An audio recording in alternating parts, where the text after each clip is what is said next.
Jeremy. Hi. I don't think we discussed which one of us was going to play host. Well, I assumed it was you because when we've done two person shows before, you've taken the hosting Hi, chair. everybody, and welcome to Recotopia, episode 158. I am Jeremy Scott, and joined by Aaron Dicer. Hidely ho, cauliflower arenos. All right, cauliflowerinos. Cauliflower arenos. Yes, I almost made it Arnold Cauliflower. Welcome, as usual, to the chat who's tuning in live to watch us talk. And we appreciate you showing up and weighing in. And yeah, we got a lot to talk about today. The big recommend is Logan Lucky, a movie that I have now seen 3 times and cannot wait to discuss. But before we get into that, we got to do our small recommends. And I'm going to start with a small recommend that I watched because Aaron recommended it to me. And that is Adolescence on Netflix, a new 4-part miniseries that rocked my shit. Unbelievable. It's such a groundbreaking show for a number of reasons. I think even if it weren't superbly acted and deeply profound, I would still love it for what it does structurally and how it goes about shooting and telling its story. Each episode is a one-shot, a oneer, if you will, and I'm certain there are digital cuts somewhere, but even if they exist, in between those cuts, it's still a freaking ballet that's happening every single episode, and people have to do that in conjunction with staying in character, knowing their lines, acting, and it's just an accomplishment that is like theater on film almost. And it very much puts you in the moment. My wife said, just the camera work is making me anxious. And I said, I kind of think that's the point. You're part of this. The other thing that impresses me about this show, and I will say at the outset, this is the show that is investigating the murder of a teenage girl in a small British town, and the arrest of a teenage boy for that murder. And every episode is a different part of that news cycle, if you will. The first episode is day 1 when he's arrested. The second episode is day 3. They're doing interviews at the school. And one of the things I appreciate about this show is it continued to surprise me. Like halfway through the second episode, I paused it and turned to my wife and I said, of course, they're going to have eventually a trial. And with the episodes being one-shots, 52 minutes, like what section of the trial will they show? I'm thinking it'll be closing arguments and then a quick verdict. They don't ever show the trial. You never see the trial.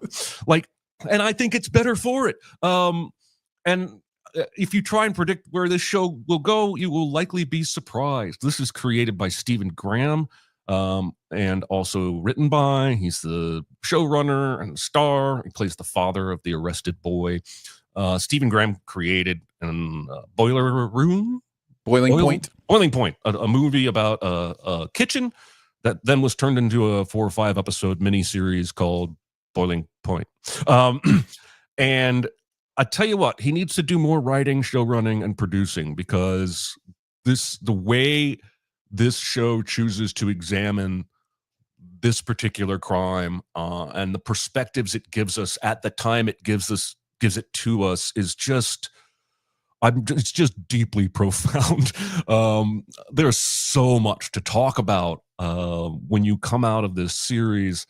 And it's a heavy watch. I don't want you going into this thinking everything's going to wrap up with bows and strawberries, and but it's got a lot of stuff to say, not just about masculinity. It does masculinity a lot, but gender roles, power. It's just, it's gripping. The third episode does something I've never seen a TV show do, and it just gives 2 actors the entire time to just act and win Emmys. And Aaron, you have some thoughts about this as well. I absolutely gobsmacked by this show, as many people were. It's really interesting because you could easily seeing it be sold as conceptual or gimmicky with the one-shot nature of each episode. And that so quickly just becomes foundational. It like the onerness of it so quickly just becomes what it is and not the point, that it's just this extra impressive thing that, by the way, is done purposefully to pull you into these sections of this story, right? Yes. Like, it's not just, hey, look at the athletic camera work we can do. It's, we're putting you inside this situation. I think The Pit, which I talked about recently, does a great job of this too, where the real-time aspect actually adds to your experience with the material. You mentioned the third episode. I think it is the standout, although the first episode gives it a run for its money. I think the first episode is really impressive, and one of the reasons we're trying not to like give any kind of spoilers or plot kind of spoilers in this is because the first episode is so good at subverting your expectations and kind of taking you to a place you didn't know you were going, and that's part of the magic trick of the show as well. But you're absolutely right. I think Owen Cooper is the name of the kid in this. If I'm wrong, that's just something I Googled, and I apologize, but I do want to give a shout out specifically to him, who many are saying maybe the youngest Emmy winner ever come the Emmy time, and he is that good. He is worthy of conversation with all the incredible actors who are doing miniseries and TV and all of that. Aaron Doherty, who he plays across from in episode 3, is also astonishing in that episode. Like you said, I've never seen anything like it. It just owned me. That episode absolutely owned me. So much so that I just felt like episode 4 was going to be a difficult, like, come down. From that, I was like, what can they do in episode 4? And they found a way to make episode 4 this completely different thing that the story needs to help us find our way through. And I can't send enough praises onto this show. It's also, it's 4 hours. It's a 4-hour investment, 1 hour at a time. And it's just so funny. Netflix just drops this stuff, man. They don't advertise it. They don't, and they just drop it, and people find it, and it's wild. Their business model just is wild to me. They don't care about that. They've never done good marketing unless they're pushing something for an Oscar. You never see them advertise anything. And it's always this. I find out it's something that's been out for a couple of weeks because somebody else has watched it. This is a 99 on Rotten Tomatoes, by the way. So all the critics are giving it love. I can't say enough about it. But I'll stop now. I'm not going to stop now. I did only because I wanted to mention one other thing, which is you mentioned the themes involved, and masculinity is definitely one of them. I think there's also a real willingness to explore the nuance and difficulty of radicalization, and the idea of how susceptible young people are to ideas of what it means to be themselves, and how difficult it can be as a parent to find that balance of being involved in your kid's life, but also letting them find their individuality and find out who they are, and those kind of things. And you realize very quickly in this new generation, which my kids are older now, so like I don't know what it's like to parent a kid coming up now, right, where everything, because my kids were on the cusp of cell phones, right? Like they were just becoming when the iPhone came in like 2004,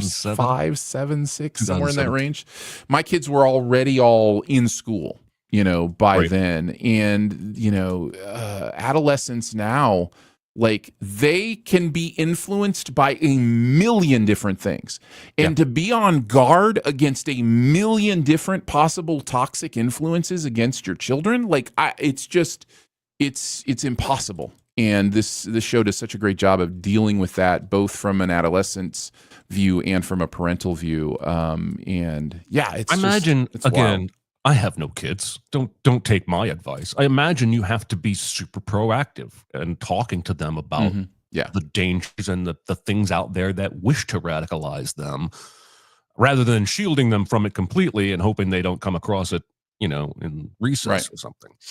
Yeah. But, the issue is, as with so many humans, we want to find other authority sources than our parents. And so, like, your parents are just these humans that have been there from the beginning, and you're not sure you trust their motives all the time. Like, is it about them? Is it about, do you have to be a good boy or girl because it makes them look bad if you're not? Like all these things you go through when you're growing up and trying to separate, and distinguish those things as you're formulating your thinking. As you're formulating your ability to even process things, it's just an impossible hurdle.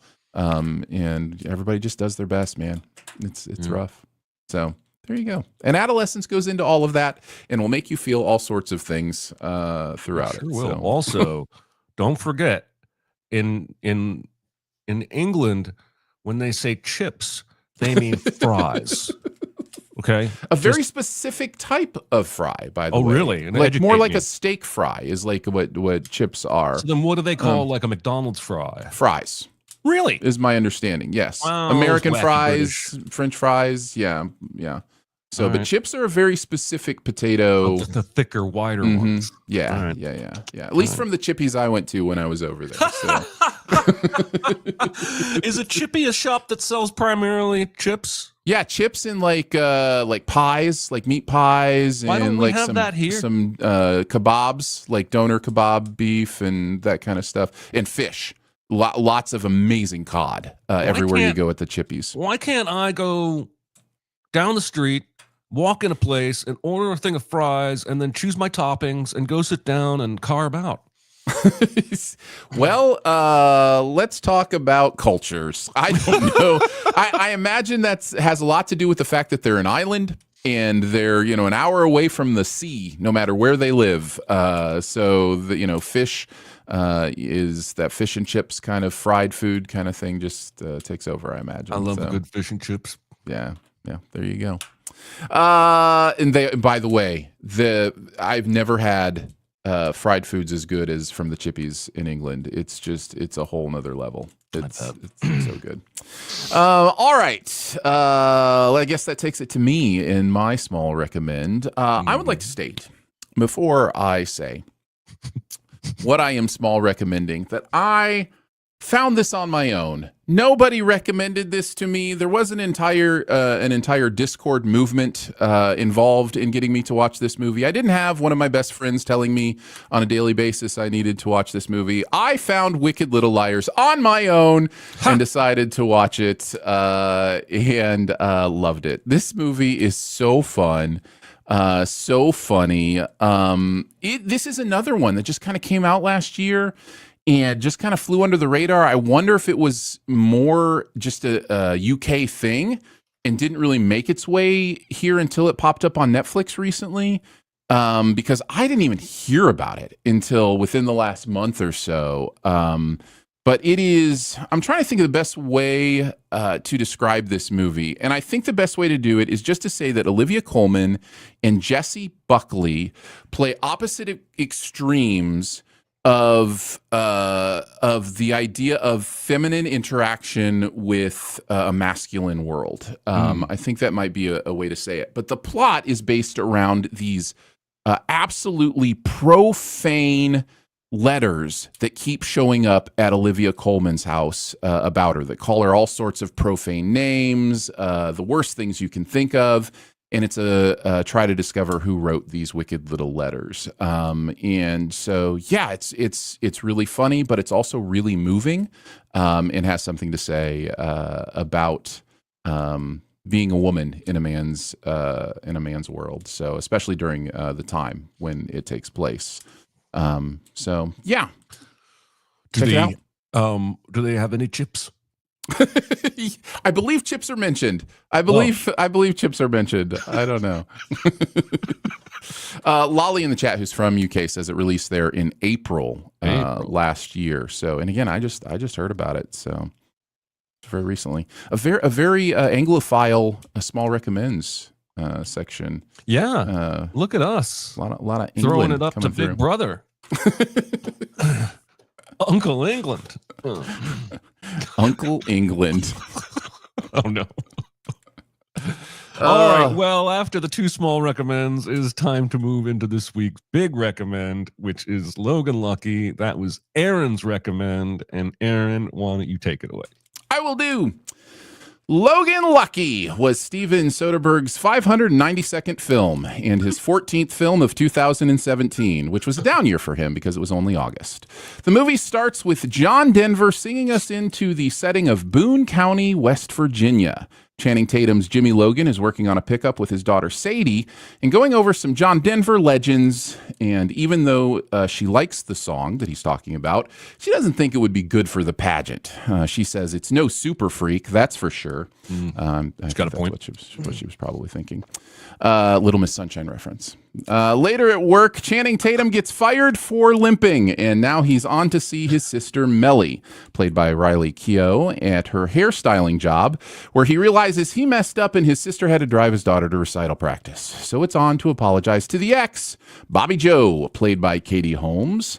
He does that. He grabs an ice cream date with his apparently fat-shamed daughter, and then apparently learns the nuanced innuendos of Rihanna lyrics from his what would those be, cousin? I don't even know. Ex, what do you call ex kids, Jeremy? Yeah. Like if your ex has other kids from another I don't family? think they're anything. Okay, his nothings. He learns that from his My daughter's nothings. brothers. It turns out his ex and the kid might be moving. So then it's on to see his brother Clyde, who lost an arm. Part of an arm in Iraq, but still bartends for jerk faces with bad accents that look like Seth MacFarlane. Some amputeist wisecracks are made, and Magic Mike has had enough, picks a selfie fight with the bar patrons while his brother casually lights their ride on fire. And wait, did this movie just say cauliflower to me? The next morning, the brothers meet over some burnt bacon to discuss the cauliflower proclamation and the robbery to-do list that is hanging on his fridge. The target, the Charlotte Motor Speedway. The reason? Sinkholes in the infield led Jimmy to be working a job underneath the speedway and gave him an understanding of how the cash highway of tubes sending the raceway's dollars around the raceway works. But they're going to need a vault guy, so enter Joe Bang. James Blonde isn't much interested in Robin and just wants some sock-salted hard-boiled eggs, thank you very much. He doesn't think the job will work, both because he's actually in jail right now, but also because he has a stash of cash buried under a tree swing that he's about to find out was stolen by some fish's wife, Misty. Now he's on board because of that, but since Joe Bang is incarcerated... they will have to break him out. And he also wants his two brothers involved. So at the fair, Melly gets in a car convo with Pam's boyfriend from the office, and he wants everyone to know he is a big fan of Stick. Now it's on to the Bang brothers, who interrupt their game of toilet toss to get the moral reason for the robbery. And wait, is that 2017's Jack Quaid? After a lengthy discussion, the Bang bros decide the moral reason is enough for them and the plan set in motion. First up, Clyde creates his own drive-through convenience store to get himself arrested and put away for 90 days with Joe Bang. They're incarcerated as well, now crafting something in the prison. And back home, Jimmy is helping his daughter with some spray tan and extensions so that we don't forget that the daddy-daughter bond is the central pathos of the film. Yeah, blah, blah, blah. Back to the heisting, dang it. Jimmy also gets stopped by a healthcare professional who wants the medical history of his tetanus situation, and so he decides to hit on the nurse Sylvia because he is not throwing away his tetanus shot. But then some bad news for the heisties as Jimmy finds out that the dig job they need to get access with is going to be finished early, and they have to move everything up a week, which means they'll be robbing the place on the busiest weekend of the year. So I guess it's time to call the baker. They use this baker to send a cake to Glima, but also run into her car, so then she'll leave her cake in the vault, which is, of course, where you eat cakes, and also leave them there instead of cleaning up after them. Right. They just sit there in vaults. That's what you do. They paint different cockroaches different colors to see which tube leads to the main vault, and it turns out someone diluted the Mountain Dew because it's a code pink. On to race day. After some explicit NASCAR porn, we get on to the prison escape that involves Joe Bang faking some food poisoning and Clyde just happening to be there to walk him to the bathroom. They've created a back way to the custom hiding boxes that they will now use to travel under the prison transport vehicle. A race war is then started in the cafeteria to provide cover for any missing convicts. Across town, the Bang brothers do some arson by numbers to take out the credit card machines, so it's a cash-only day at the old raceway now. Some more race stuff makes me wonder if Jeff Gordon's a bad actor or a bad race announcer, and while it's probably both, it's actually just a way to get into a puff piece on Dayton White, who talks about his body as an OS. And wait, is that 2017 Sebastian Stan?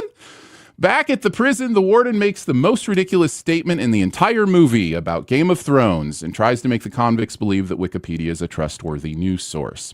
Inside the stadium, we get a couple chemistry lessons on how gummy bears, salt, and bleach can create a Joe Bang in the tubes. The problem is the bomb missile gets stuck and then comes flying back at them still unexploded. Turns out that just like Jeremy's college girlfriend, he accidentally twisted the bag one too many times. This time, though, it works. And with smoke coming through the pipes, they call the race course security force and then send down a couple guys to check it out. Down in the sinkhole, the robbery begins in full force as the vacuum starts sucking the money out of the vault.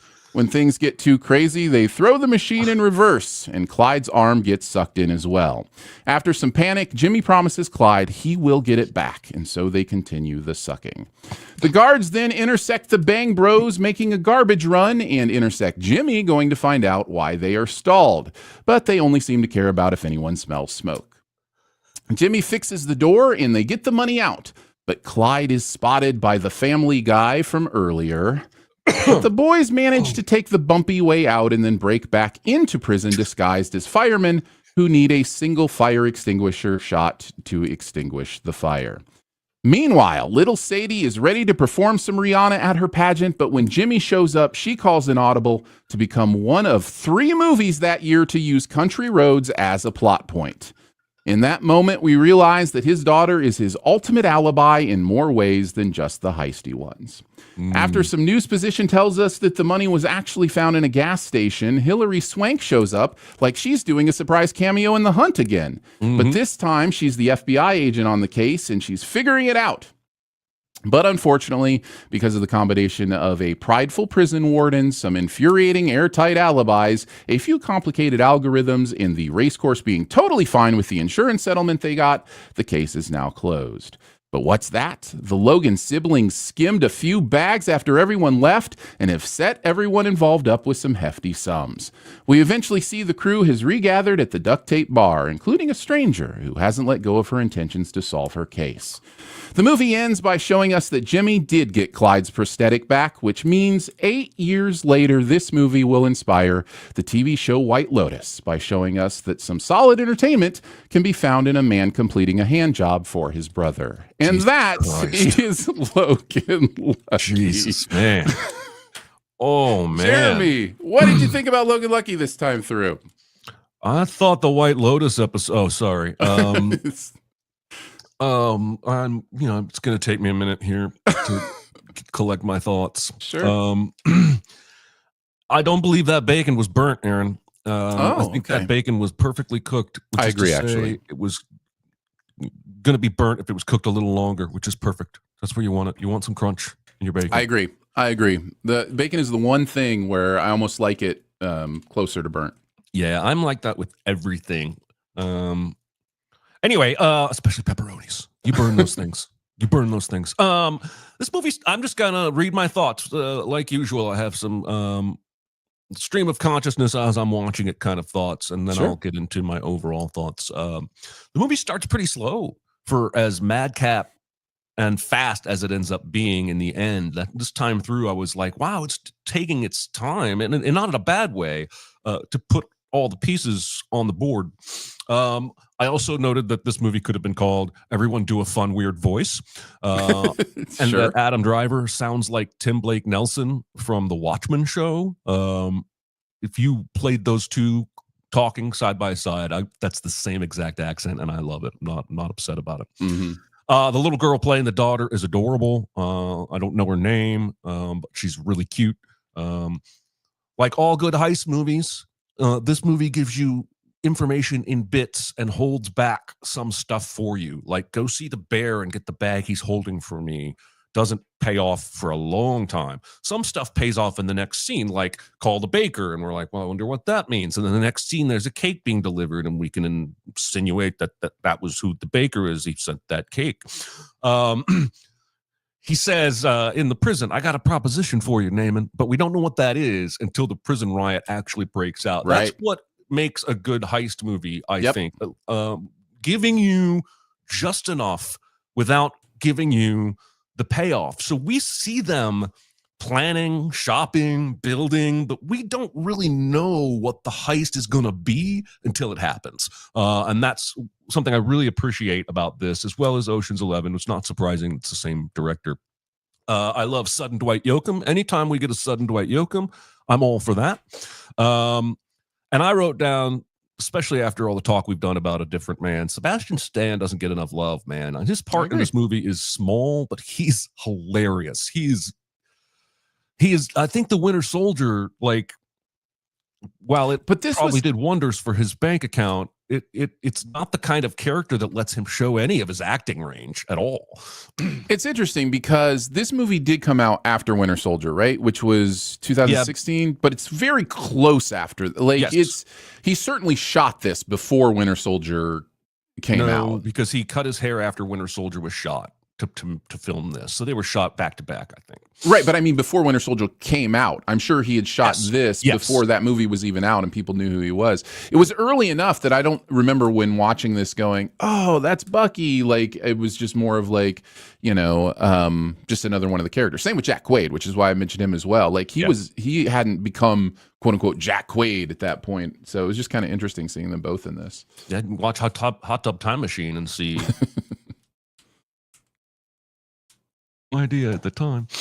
I love the phrase napkin of demands that the warden says. I've got your napkin of demands. One of the things that makes that prison riot scene so hilarious is it's just a madhouse. We see them. Should we call for help? Should we not call for help? I don't know. And we cut away. And then when we cut back, so much time has passed. He's got a napkin of demands, and they're relatively calm, the prisoners, and now they're having negotiations, and it's that rapid progress where we skip the chunks that I think helps make that funny. I also think it's worth noting that this movie is 8 years old, filmed 9 years ago. George R.R. Martin still has not delivered The Winds of Winter. And has, I think, actively said he might not. I think he started to hint that he might not. And it's hard to blame him at this point. Once they made the show based on what he said the book was going to be, that kind of becomes, in a lot of people's eyes, the definitive version. Yeah. It's hard to go back and write your own. Yeah. What a weird situation. Yeah. This movie gives way too much screen time to Leanne Rimes singing the fourth verse of America the Beautiful. I don't think we need all of that. It was a good cut place right there. The bomb being gummy bears and bleach isn't nearly as funny as Adam Driver's reaction when he says, we're supposed to believe that that's the thing? The dialogue. And the fact that then he does a whole chemistry lesson. Like, the movie breaks for him to prove to them. It felt very CinemaSins. Like, it felt very, like, nitpicky, like, you know, no, commenters, you're wrong. This is, you know, like, that's so funny. I love the West Virginia dialogue, like that line, we're supposed to believe that that's the thing, but I also love the line that I think one of the Bang brothers says, you changed the date, moved everything around, this whole job changed dramatically. One of the IMDb notes that I wrote down was that apparently Hilary Swank has top billing in this movie. Oh, that's wild. Even though she doesn't appear until an hour and 33 minutes have passed. I do think the heist is a little too well planned for the characters that we're seeing. I get that they're supposed to be relative underdogs, but Right. this is an Ocean's level thinking plan. And then the Hilary Swank character at the end, I don't really get that inclusion. Not the character, but her in the final scene in the bar. An FBI agent showing up and suspecting something is one thing. She says to the warden, essentially, do you seriously not think 2 of your inmates could have escaped for 2 hours and snuck back in? And she doesn't think she sounds like a lunatic. and so the fact that they have her in the bar at the end, I think, suggests she might eventually catch them. And I wish the movie would at least be more open about that. It spends the whole movie talking about how these guys are the unluckiest family in the whole world. How are they ever going to pull something off? They always get screwed over by bad luck. I mean, let's either embrace that or embrace shedding that. But Hilary Swank being in the bar at the end is kind of like having your cake and eating it too, in that regard. And the little girl is a fan of Top Chef. I wrote that in all caps. It made me very, very happy. She can tell you about gelato, man. You know, the finer points. They shot this movie in 36 days. That's insane. Sounds Daniel like Craig stayed in character the entire shoot. Fortunately for everybody else, he was only on set for 2 weeks. And then I have to read this part. And again, IMDb trivia can be written by your ignorant uncle. We don't really know that it's like verifiable, but it says since the Charlotte Motor Speedway was reimbursed by their insurance carrier, the only party that was injured by the robbery was the insurance carrier. And since that was the same insurance carrier whose HR official had Jimmy separated from his job for his undisclosed limp, clever members of the audience will have seen the ultimate point of the plan was to get back at the insurance company who unjustly humiliated him. I read that note after watching it. I don't remember any dialogue saying it was the same insurance company, but I love that aspect of it, if that's true. And yeah, it's just a really, really, really good time. Like, everybody's doing some kind of acting you're not used to seeing them do. Even Seth MacFarlane, everybody is playing a character, but they all feel human. And you're right. It's the relationship with the daughter that gives this movie a little leg up on a run-of-the-mill comic heist movie, because it does carry a little bit of heart there at the end. And I love the Ford dealer guy's reaction when he comes out and sees his car after she's driven it. I love that actor. It seems like he's always playing like put upon husbands or what have you. But David Denman, I think, is his name. I wouldn't have known. But yeah. So yeah, no, I really liked it this time through. And yeah, it only went up in my esteem. Same. Yeah, it goes up every time I watch it. I think there's some things that I noticed this time that I kind of wanted to go into, which is I don't think I ever really realized how much I love this movie because of the sibling relationship between these three. So like they feel so genuinely like brothers and sisters when they interact. Like coming out of my first watch, I was so struck by Adam Driver, his performance in this, that I think I kind of focused on that above everything else. But the way Channing and Driver and Riley interact together is just so perfect. And it gives this movie, like, you are rooting for them so much, just as this family who's been, put upon to just kind of pull it off or whatever. And I was just really aware of that this time. I still think the Driver performance is probably my favorite, but them together is really, really fun. The other...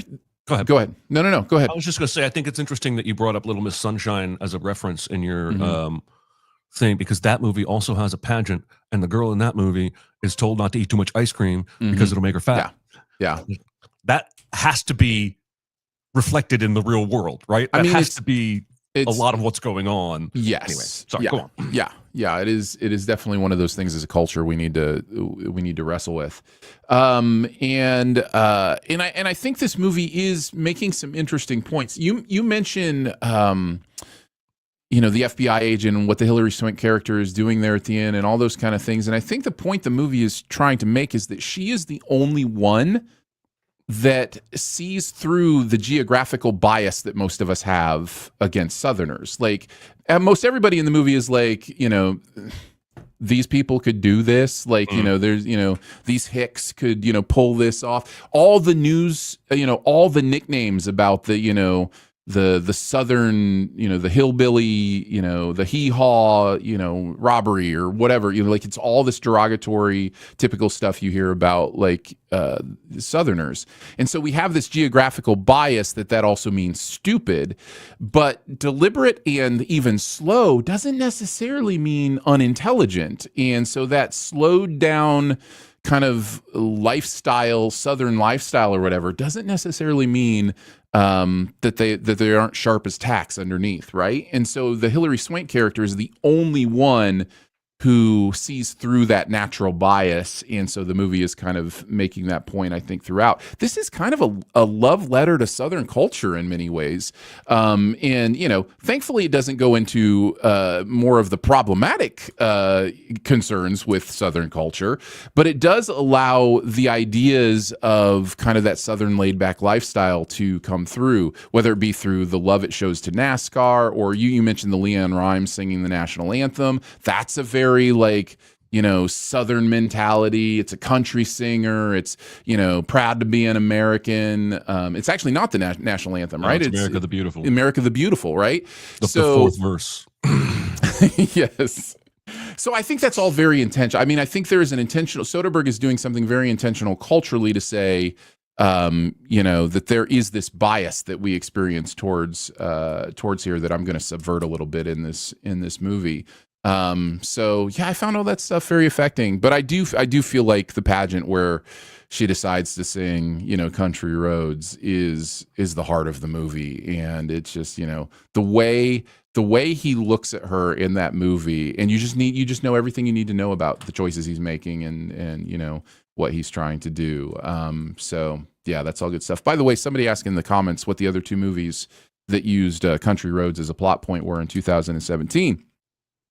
That would be Kingsman: The Golden Circle, and Alien Covenant. Both have Country Roads as an actual plot point, not just like sung in the movie, but that song actually determines something happening in the plot. In Kingsman, he's singing it because he's on a landmine, and it's a way to keep himself calm and from moving or whatever. So like, yeah, it's just funny how songs will do that. Old songs will pop up in the consciousness that way. So yeah. I have a few comments from Chris. Do you want me to read? Chris did that sounds great. Have some thoughts on this movie, even though he wasn't able to be with us today.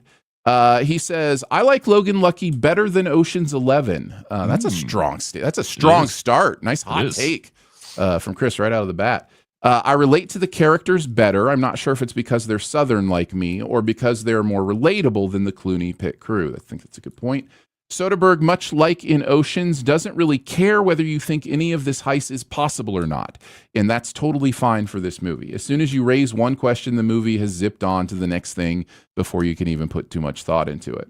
I think Riley Keough steals every scene she's in. I think Katie Holmes is wasted for this role as divorced wife of one of the main characters. Adam Driver is a lot of fun, and Channing Tatum continues to be solid in a world that I didn't think he would succeed in when I saw Step Up way back in the day. So yeah, I echo a lot of those thoughts. Actually, I think the Katie Holmes role does feel,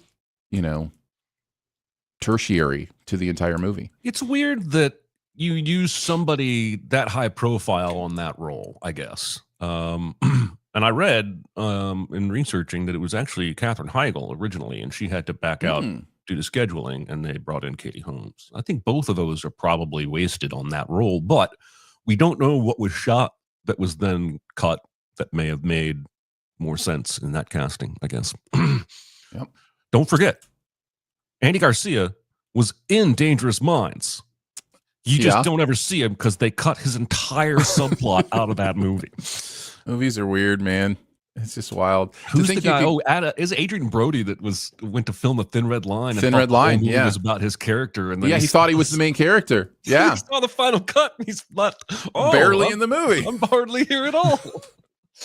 That's like, can you imagine just going to a premiere, just being like, I'm about to show you my new masterpiece. I can't even fathom how disheartening that. You can't leave because you know that.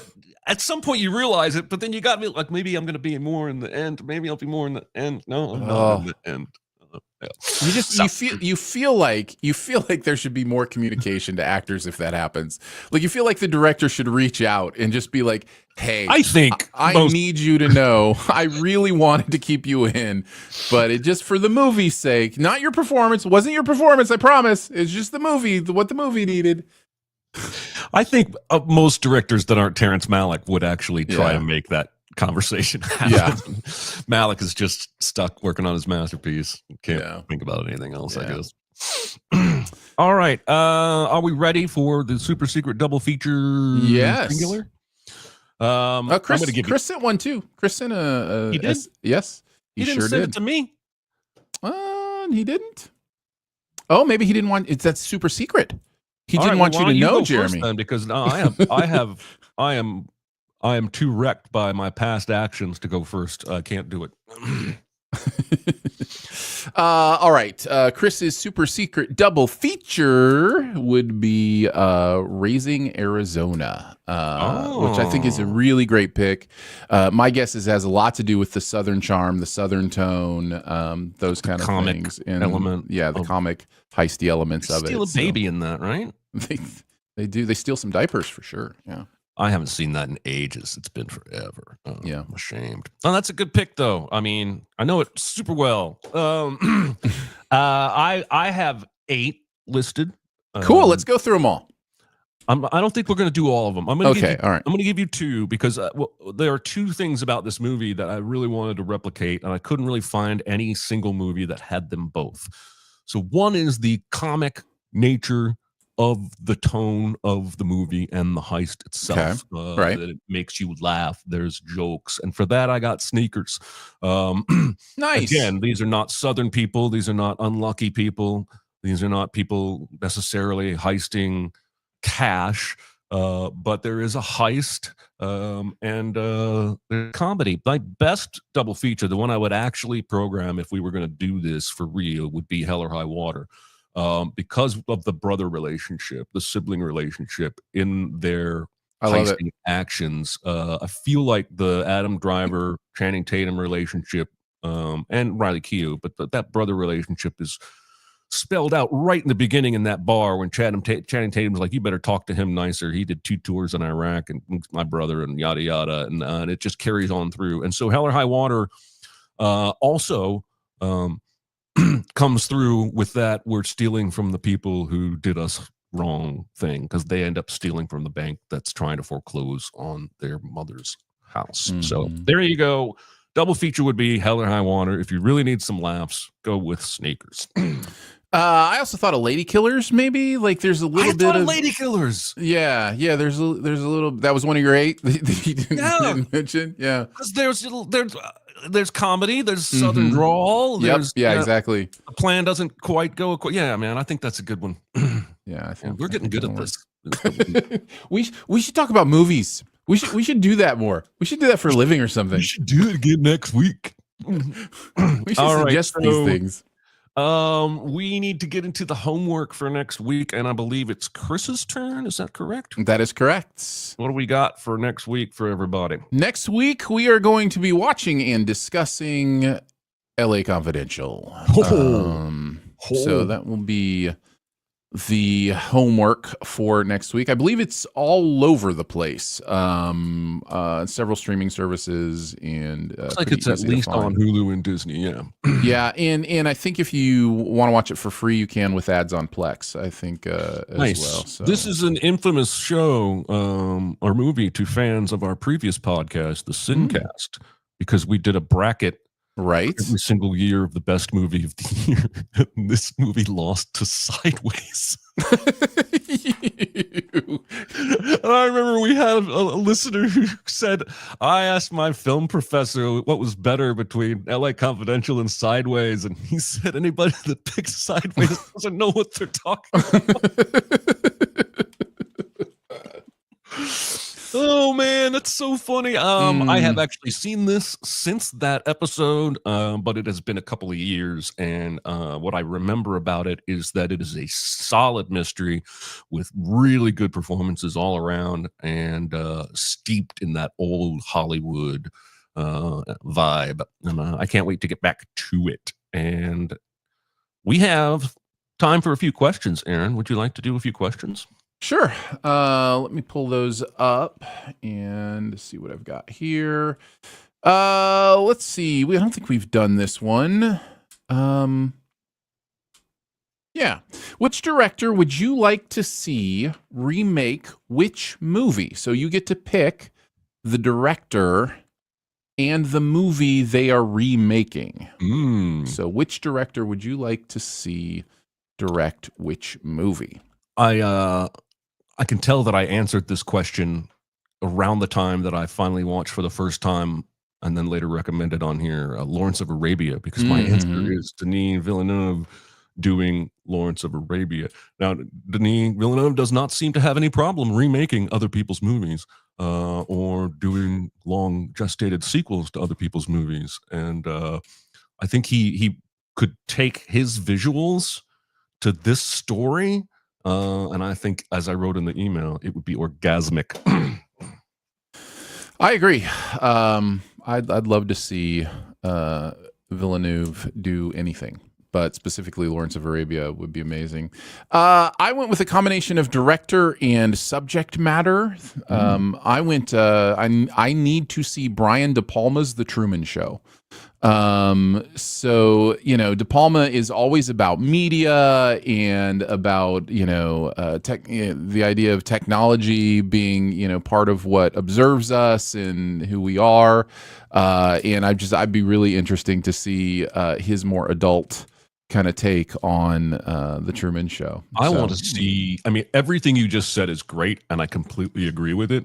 But being a De Palma fan, I want to see his visuals on this thing, man. Yes, that too.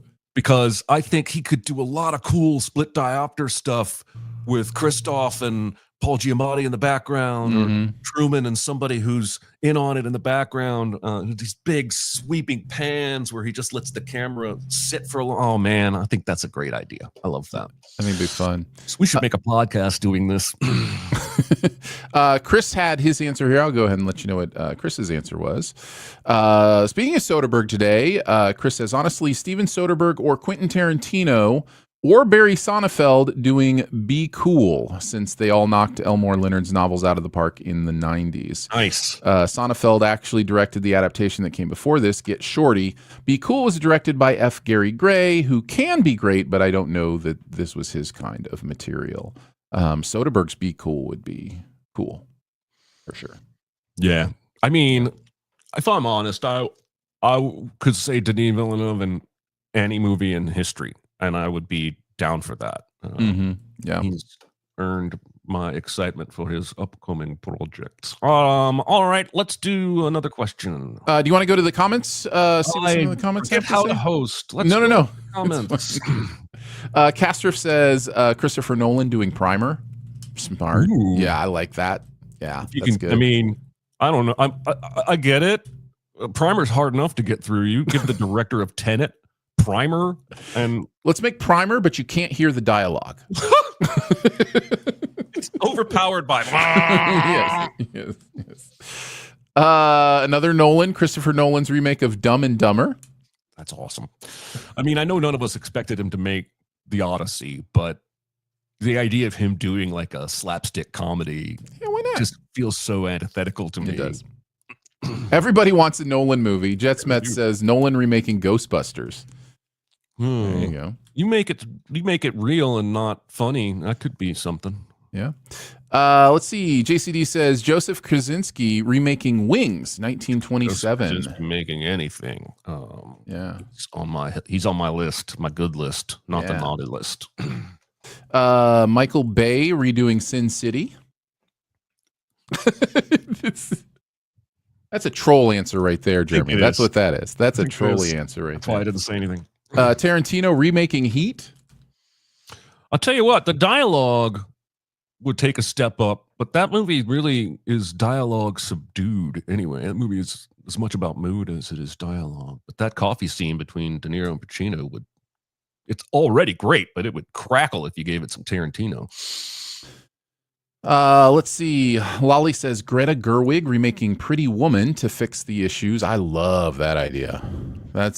Yeah, she would do really good with that. That's actually a great idea because that movie is kind of problematic. Mm-hmm. And we could set it in England and they could have chips.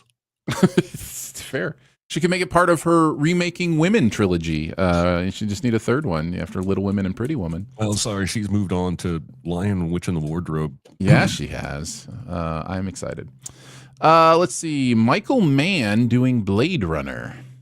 Okay.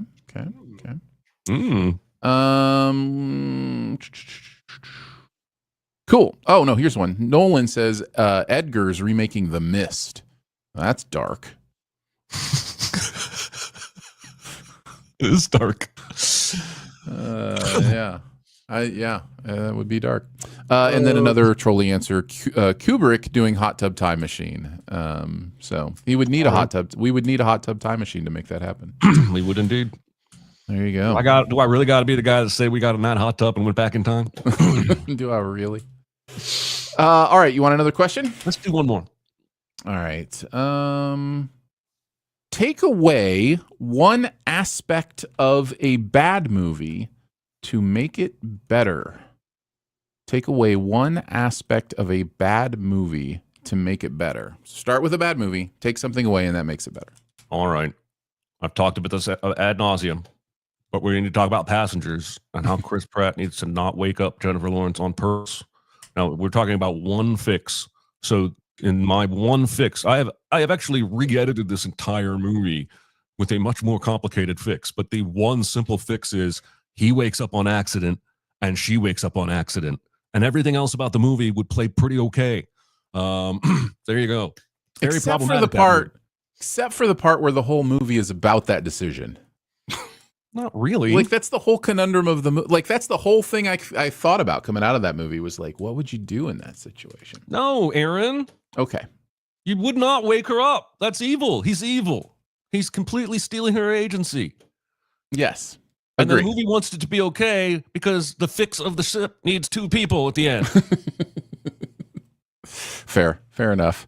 Let's see. I think I would go with the end of the last reveal explanation of Us. I think that movie could benefit from a little bit more ambiguity at the end. It does. It does give you enough to make you try and piece it together. Yeah, like the Hands Across America stuff. Mm-hmm. I don't necessarily think that, and it's downright scary as hell up until then. So yeah, that's a good answer. Yeah, I think I would end that movie differently. So, what does the chat have to say? Let's see. Castro says Rise of Skywalker, dump Palpatine. I mean, we could spend an hour talking about things to change in Rise of Skywalker. The kiss being one of them too. Chewbacca's quote unquote death. Jar Jar, sticking in the Star Wars universe. Lolly says Pretty Woman, but with more chips. Yeah, there we go. That's what I'm talking about. Yeah, that's the fix. Let's see. Take William Shatner out of the director's chair for Star Trek V. Good step. That probably does fix a lot of it, even though somebody on this staff loves that movie. Is it you, Aaron? Which one's 5?